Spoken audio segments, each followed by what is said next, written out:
I thought I would just shoot you guys a little bit of video with my cell phone a second.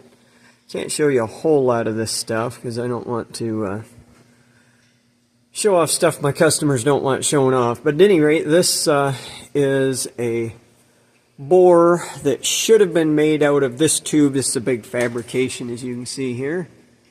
Very large fabrication, just in case you're wondering.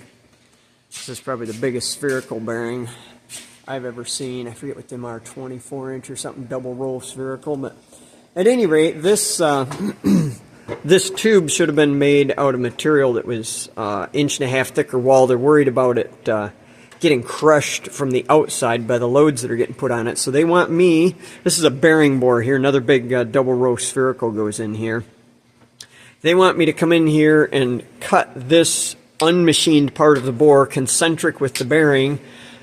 Just cut it to clean up. They don't care what the dimension is. They just want it to clean up 14 inches deep because they're going to put a big sleeve in here to reinforce the inside of this thing. So anyway, what I did today, I made myself this spider to go in the middle because I definitely could not span. This is about 5 feet wide. So by the time you got your bearings mounted, you'd be 6 feet between bearings, and that's a no-go. So at any rate, what I've got rigged up here is I made myself some plywood alignment discs. I actually worked on one of these things for them before, and I had a couple of these made. One of them was a little big, and I just buzzed them down, and they just kind of hold my boring bar roughly centered while I'm getting stuff set up so that it's easier to get in there. But at any rate, so yeah, that's a piece of 2.5 inch 70-24 aluminum plate that I bored the center out of for lots of clearance on the bar, drilled and tapped obviously.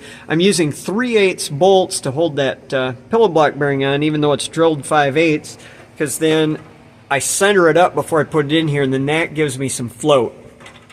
So what I've done is use these jacking screws to get that as centered as I can right now, and then once I get my outside bearings on, and I'm sweeping this bore with an indicator, I'll reach in here with a long extension and loosen those 4 3/8 bolts up and let the center bearing float.